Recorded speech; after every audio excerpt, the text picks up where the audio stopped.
Any semblance of quality would be beneficial if you're the Pac-12. And if you need more numbers anyways, you need more teams that are on board, it would be beneficial. So no, it's not about hoops. I'm not saying it is. It's never been about hoops. But if there's ever been a time to strike, now would be the time.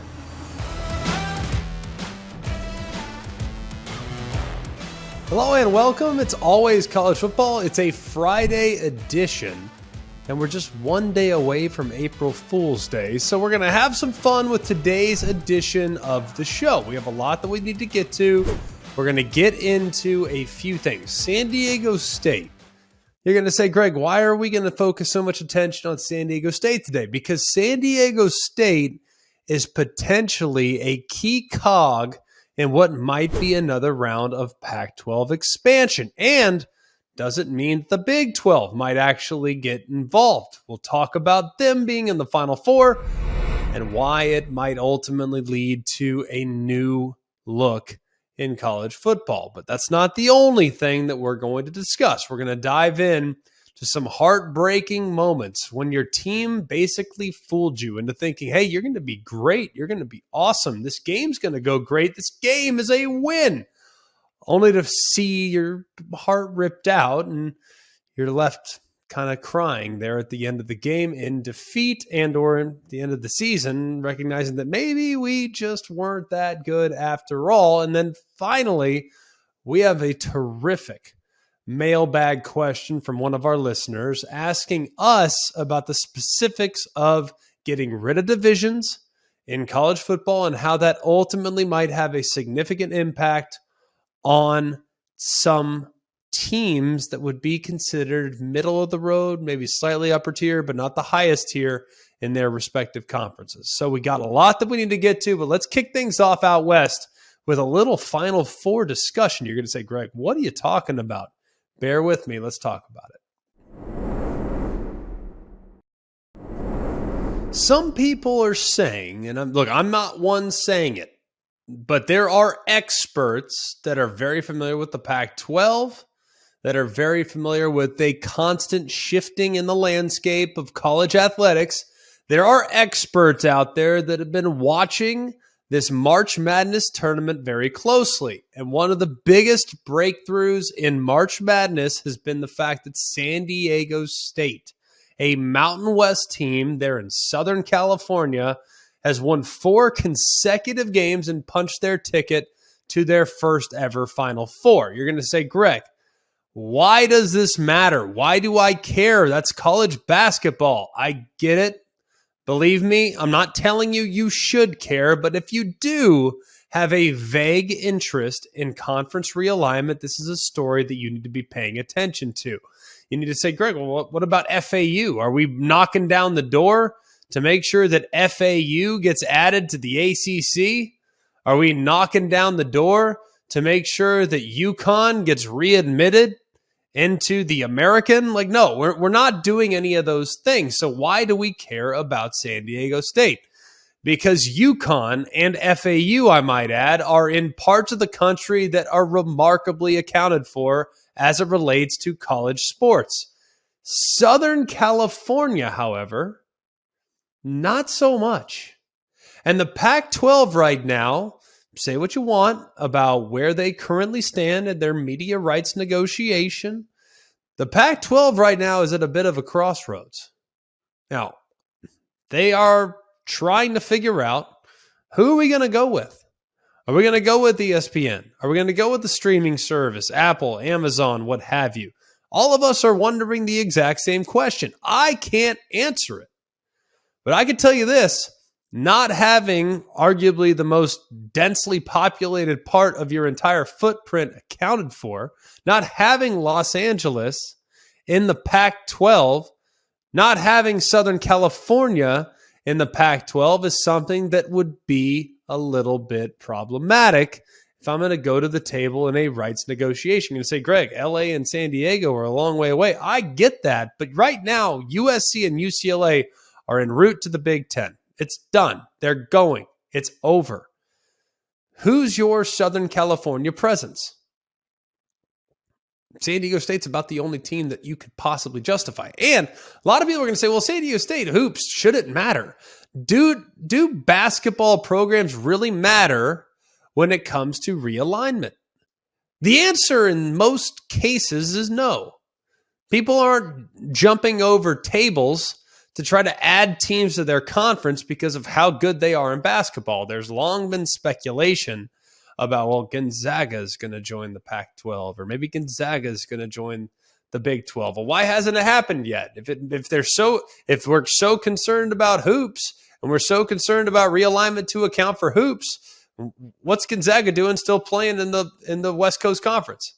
Last I checked, they're not getting an invitation as of right now. Now, ultimately, they might, because they might have no choice.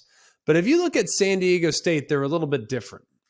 Now, people are going to say, well, San Diego State, hey, getting to the Final Four is remarkable. But if you look at what San Diego State's accomplished in their history as a football program, I actually think they'd be a welcome addition.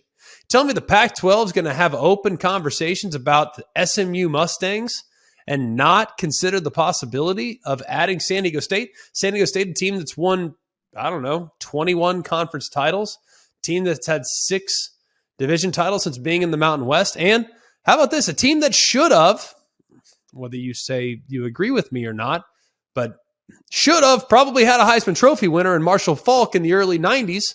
San Diego State's got a long story tradition of playing really good football. So you could tell me, hey, this Final Four run, not a big deal. Yeah, well, it is, because the Pac-12, last I checked, not represented in the Final Four.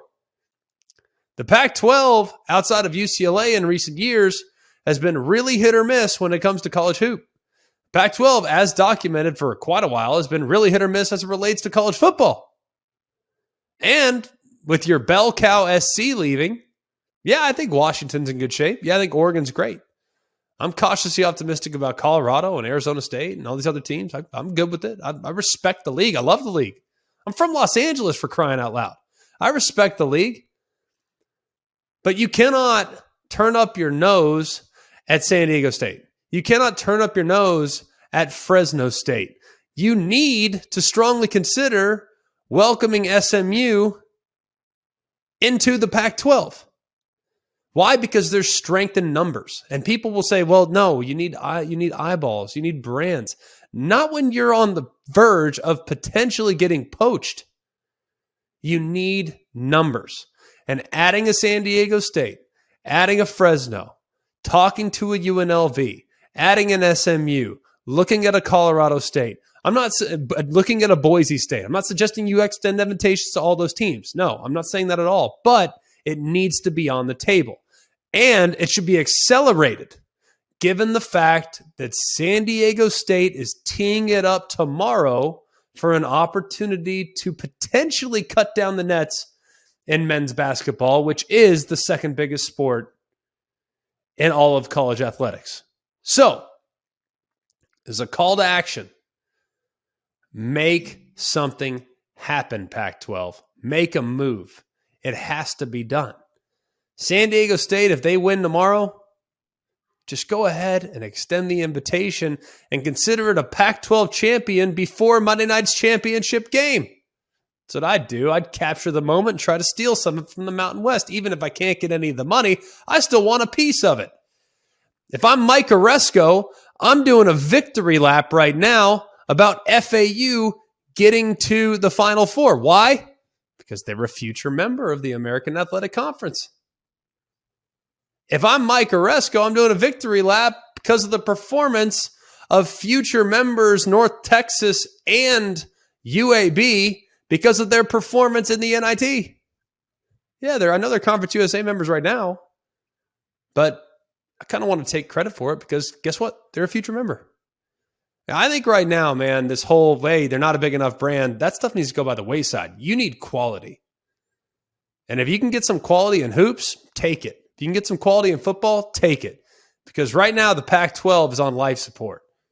And they need to throw a lifeline to a program that would be mutually beneficial for them to align for 2024, 25, and well into the future. All right, McElroy, then how come San Diego State isn't out there politicking for it? How come Marshall Faulk isn't out there saying, let us join? Like you would think that if they want to take this step forward, that they'd be all in on this. And hey, look at Pac-12. Like, we see nothing about this besides a couple people talking about it. Hey, this should be good for you. Where is San Diego State in this? How come they're not out there saying, hey, look at us. Look what we can bring. Where are they? Let me ask you a question. When you were pursuing your wife, were you desperately knocking on her door every day? Were you constantly blowing her up with text messages or DMs? Is that how you pursue someone? Is that how you pursue an opportunity? I don't think so. I think you play a little hard to get. I'm not saying that I've batted 1,000 or anything. For San Diego State, stay in the Mountain West, kind of, hey, go through there or move up to what is considered the Power Five, because it's not about basketball. Basketball doesn't bring in any money. If it did, then Maryland wouldn't have left for the Big Ten. It does bring in money. This has to be them pointing out everything. It does bring in money, but it does not bring as much money in as college football. Even North Carolina, Kansas, even those football programs bring in more than their basketball program. Duke, like all that stuff. Football is more valuable. There's no denying that football is more valuable, but any semblance of quality would be beneficial if you're the Pac-12. And if you need more numbers anyways, you need more teams that are on board, it would be beneficial. So no, it's not about hoops. I'm not saying it is. It's never been about hoops. But if there's ever been a time to strike, now would be the time, because of the recency bias that is centering around San Diego State right now and the quality that they've put on the field the last few years. And the fact that you have departures that are leaving the footprint here in the next 24 months. It just makes too much sense. And I'm not saying the San Diego State's now going to carry the Pac-12. No, not at all. But I do think that it would be a valuable move in the court of public opinion as opposed to sitting on your hands. At least it makes it look or gives off the impression that, hey, man, we're out trying to do something to strengthen our league. Because right now, we're all looking at George Kliavkoff and we're saying, all right, where's the media rights deal? What are you doing? We're all looking at the Big 12, assuming, hey, Big 12 is about to go start poaching teams. Like, we see the headlines, hey, we are unified. Pac-12 is unified. We're going to actually make more money than the Big 12 in our new rights deal. Fine, the messaging is great. Where's the action? So I think that it's going to be very interesting to watch, because the people that are way more than me say that what San Diego State's done in the last 3 weeks is massive as it relates to the potential of them being extended invitation down the road to either not just the Pac-12, but potentially even the Big 12 as well a couple of years from now. All right, sometimes we get a question in our mailbag that's so good we feel like it needs to stand alone. So it's exactly what we got this time around. It was so good, we felt like it needed a segment of its own. So we're going to break it down from every possible angle. Coobs, tell us a little bit more about it. All right, so Ben in Minnesota posed a question here. It says, Greg, with the Big Ten doing away with divisions in 2024, do you feel as if the 2023 season is the last chance Minnesota has at playing for a Big Ten title for the foreseeable future? What do you think the Big Ten is going to look like once divisions are eliminated? Well, it's a phenomenal question, and it's one... If you look at just how all of these conferences have been structured, look, the Big Ten originally tried legends and leaders, right? To try to balance out, because geographically you couldn't balance it out. It wasn't going to happen, because eventually they got to the geographical divisions because legends and leaders was so ridiculous that you just had to abandon that immediately. So they decided to go East versus West, and unfortunately, for those that are in the East, it became incredibly difficult. Unfortunately, I'm looking at you. Maryland, I'm looking at you. Rutgers, I'm looking at you. To a certain extent, Michigan State, and obviously Indiana. You mention it, you break it down East versus West. You have really 3 traditional and historically significant programs in Ohio State, Michigan, and Penn State. Michigan State has been very significant in the last 2, maybe 3 decades or whatnot, but for the most part, over the course of time, they would be number 4 in the division. Either way, think about how good Michigan State is and how difficult it would be to navigate that path on a year in, year out basis. Why do you think they've fallen on occasional hard times? Because anybody would. If you had to run up against the brick wall that is Ohio State, Michigan, and Penn State for the more reasonable past. On the other side of the equation, you look at the Big Ten West. The Big Ten West has not fared well in the Big Ten championship game. And if you look at the Big Ten West teams, yeah, they've pulled some upsets. I mean, we can think of a handful of games in which, an Illinois team has given a Michigan team all they want. A Purdue team has knocked off Ohio State. An Iowa team has knocked off Ohio State. I can think of a handful of games like that. Penn State went to Minnesota and lost. Remember, there have been a bunch of games where the Big Ten West has beaten Big Ten East teams in the regular season. But when it comes down to a one-game season, it hasn't always materialized. The Big Ten West is not alone. Minnesota, specifically to Rob's question, is not alone. If you look at the Big Ten East versus the SEC East versus the SEC West for a period of about 10 years, from 2008 until 2017, the SEC West dominated every single year. Feel like when you look at how things have kind of sorted themselves out in the Pac-12, the Pac-12 abandoned divisions.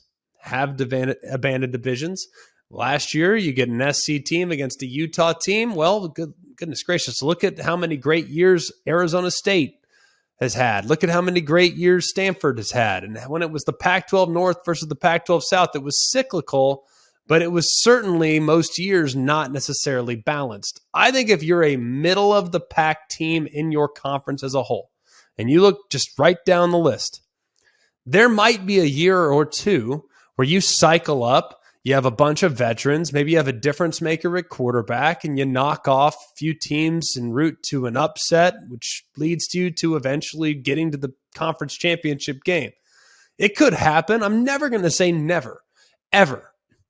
Because if you look at, for instance, all the different games that have been played in the Big 12, for example, they used to have divisions for a really long time. You had the North against the South. Well, the South, because they had Oklahoma and Texas, South won it most of the time. Now, there were examples of Kansas State winning it. There were examples of Nebraska winning it. There were examples of the Northern teams winning it every once in a while. But the South, for the most part, dominated the Big 12 when they had their divisions. Either way, I think as you move forward, it's going to be more difficult, far more difficult, to win a conference championship than it is to get in the college football playoff. So if you're a team like Minnesota, you're going to sit there and say, hang on a second, how does that make sense? Because we're going to a 12-team playoff, and that's going to happen sooner than later. We're going to be there in, 2 seasons. So it's going to be here before you know it, and things will look very different. But do you think it's likely that Minnesota, using them as an example because that's where the question came from, you just answer it for me. I think every job in the Big Ten West got more difficult, and every job in the Big Ten East got easier. For instance, Maryland became significantly easier. Wisconsin became significantly more difficult. Doesn't mean it's not still a great job. Just means your job got tougher because now your path to a conference championship no longer goes through Iowa, Purdue, and Minnesota. Now your path to a conference championship actually goes through Michigan, Ohio State, Penn State, and any of the aforementioned teams that might have been in your way in the past. Used to be when the Big Ten West was not great. There have been years where they really weren't great. It was the lesser of many evils. And that's who got to the conference championship game. Same thing for a long time with the SEC East. I saw a 9-3 SEC champion get their in the past with Florida, and I believe Treon Harris was the starting quarterback, and they got destroyed back in like 2016. I saw a Missouri team who really wasn't very good, but found their way into the SEC championship game because they were the lesser of many evils. That time, Georgia was down. Florida was very inconsistent. Tennessee was down. It was a weird time in the SEC East, and now things have flipped. Look at the LSU Tigers last year. They get to the SEC championship game, but they really weren't great. They were 9-3, and they had just lost the week before to a 4-8 Texas A&M team, or a 5-7 Texas A&M team. So to answer your question in a real long, poetic sort of way, if you're a team that has been on the weaker side of your conference when the divisions were geographic, buckle up. Because I really think that if your focus is on conference championships, that's probably going to be a difficult goal to attain. Yes, like I said, maybe every once in a while, every 2 or 3, maybe every 3 or 4, every 4 or 5 years, you rally up, you pull off a couple upsets, and then you get it to a conference championship setting.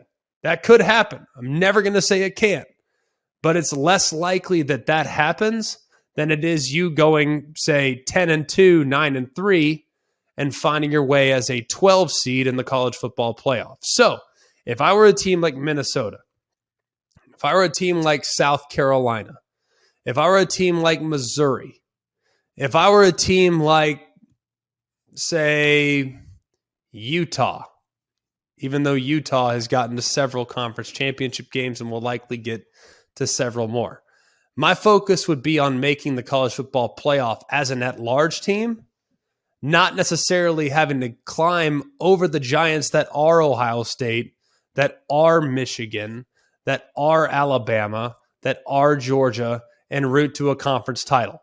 The focus should be on the playoff game and get into the playoff, and not as much on the conference title, which is weird because it's completely counterintuitive to everything we've been taught over the last 30 plus years since conference championship games were instituted in the early 90s. It's completely the opposite of what we've grown up with, but it's something we need to get comfortable with because I think getting to the playoffs are going to be easier than winning a conference title. So let me ask you on a follow-up on that. Do you see conference championship games going away? I know they are big money for the conferences, and it helps determine the champion, but is it ever going to be detrimental to playing them? If you lose, you could be, you go from a bye to playing in the first round. You ever see them going away? No, because one, they're far too lucrative. Crazy money, and you don't have to share it. You keep it in-house. What is the conference championship game worth for the Big Ten? I don't know. You get Michigan and Ohio State, or you get Ohio State, USC. I mean, you're talking about a 12, 13, 14 million viewer game.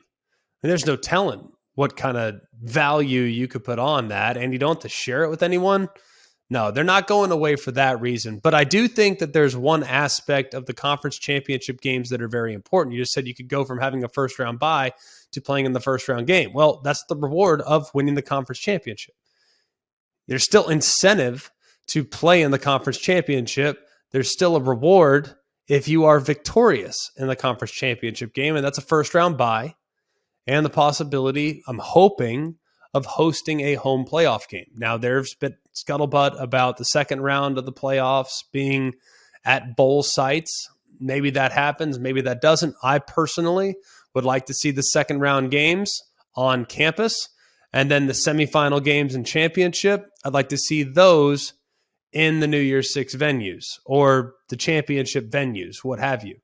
But I like the idea of the first round and the second round being on campus in a hostile environment. And if you win your conference, that's the only way you can host a college football playoff game. So I would like to incentivize people playing in playing in their championship game, winning their championship game, because the reward at the end could be a home playoff game and potentially a bye as well. All right, in honor of April Fool's Day, which is coming up tomorrow, we figured we'd take a couple moments to look at some foolish moments in college football, meaning we were fools to believe it was going to go a certain way, only to be surprised at the very end. Now, I can get you through a list, and we can just go line by line by line by line of all these different remarkable outcomes, all these crazy and chaotic finishes. But why would I do that and just list them off? Let's have a listen by starting with all those crazy people that actually thought Michigan was going to beat Colorado back in 1994. Lets it go. He's got 3 people down there. The ball's up in the air. Caught. Touchdown. Caught by Westbrook for a touchdown.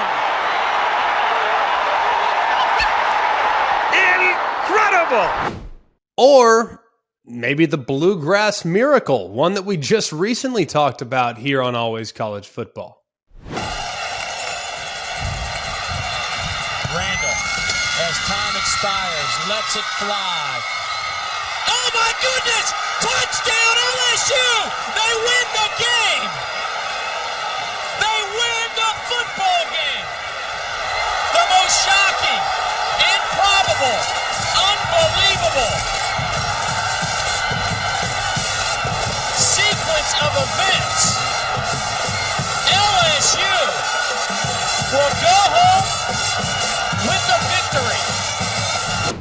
And even if you don't believe that those things can happen nowadays in college football, because that was the chaotic 90s, that was a wild time in the early 2000s, those things would never happen in the 2020s. Well, think again, because you probably thought that, Troy was going to beat Appalachian State last year, only to see this come to fruition right before the bell.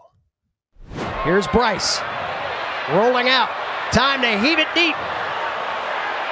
Throws it shy of the goal line, and that ball is tipped around and caught. Wow! Caught. Oh, that's a touchdown! Wow! Mountaineers win it! Mountaineers Wow! win it! Deflection, are you kidding me? Wow!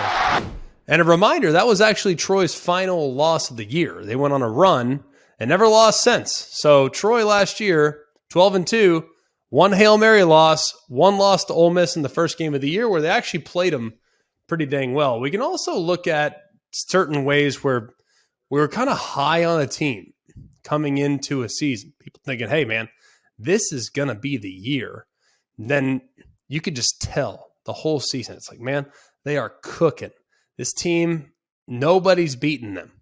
Nobody's touching them. Nobody's beating them. They're going to go the distance. Like in 2011, when the Oklahoma State Cowboys, all they had to do was just go to little old Ames on November 18th, 2011. They were a 4-touchdown favorite. How hard could it be? You look at Iowa State at that point, not great. Not great at all. But when you look at it, it was pretty wild to see that final play in overtime, losing 37-31 and eventually destroying their chance of playing LSU for the championship there in New Orleans. Of course, Alabama got in as a result of Oklahoma State's loss. A lot of people upset because Alabama had already played LSU and people thought Oklahoma State deserved a chance, all this other stuff. It was chaos, and you actually think that Oklahoma State team, whether you're a fan of the playoff or not a fan of the playoff, I think that Oklahoma State team is what accelerated the process to implement the playoff just a couple years later. What about in 2007? You want to talk about a 180? You have a team that plays a certain way in the first half of the season, and then they flip it around. Things don't necessarily go as planned. This was in 2007. And all I need to do is just tell you about the backyard brawl. Do I really need to go much further? West Virginia, everything was aligned for them. Remember, 2007 was a wacky season. I mean, you look at just how inconsistent teams were. LSU was in the mix. You have Ohio State that was in the mix. All these other teams that were in the mix to potentially win a national championship, but they all just kept falling flat on their face as well.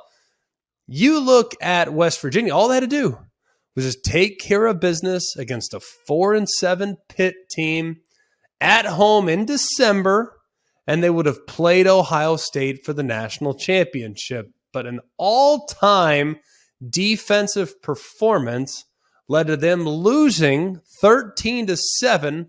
And since that moment, West Virginia has not been anywhere near as consistent. They've had plenty of New Year's Six Bowl games. They had plenty of New Year's Six Bowl victories, but they have not sniffed a national championship. That was an insane game. And when you think about, go back and look at that 2007 West Virginia team, the fact that they were held to 7 points in that game will blow your mind. So either way, pretty wild thinking that, man, we're on our way. No, country roads, not this time. There's also been plenty of specific games, I might add, where you think things are absolutely finished. It's done. Game, set, and match. Like when Michigan State came back against Northwestern, October 21st, 2006. They came back from 35 points down. Or how about just a few years ago, UCLA down huge to Texas A&M on September 3rd, 2017. All of us sitting there at halftime saying, man, keep an eye on Texas A&M. This team is legit. 34 points up, and this thing is over. They are embarrassing the Bruins. Well, those were all erased really quickly. So plenty of fooled you moments, whether it be in the seasons, individual plays, or remarkable comebacks that have scattered their way throughout college football in the last 20-something years. So plenty more of those to come from. Don't get fooled. Don't get fooled on April Fool's Day. That's all I have to say. Hold on. What is your favorite? What moment have you been fooled on? Like, what's your, whether you're playing or watching, what's your fooled you moment? Like, where you thought a team was going to win or you thought your team was going to win. You have one? Yeah, I mean, obviously a game that I was playing in was a fairly significant one. We had a huge lead against Auburn in 2010, which has now been more formally coined the comeback. That would have been a good example of one that was somewhat surprising to me. Felt like we were in complete cruise control, only to fall and come up just a little bit short. So that would probably be my least favorite moment. I'm sure I could probably think of a handful that would be my favorite moments, but for now we'll just keep it at least favorite, just to keep that fire burning. We'll just keep it there, at least for the moment. But I would say Bush Push game was probably one, because if you look at just how that game went, a lot of people remember the QB sneak there at the very end, but it was actually a 4th down and 20-plus conversion that kept that drive alive, which was probably one of the more remarkable conversions you've ever seen. So that would have been one of significance. Even later that year, USC against Texas, I thought for sure SC was going to walk the dog. I'd seen that Texas team, and they were good, and Vince Young was special. But it was really Vince Young against what was, at that time, a superhuman USC football team. People leading up to that game saying, hey, is this one of the best ever? Is this one of the best ever to do it? Is this one of the best teams of all time?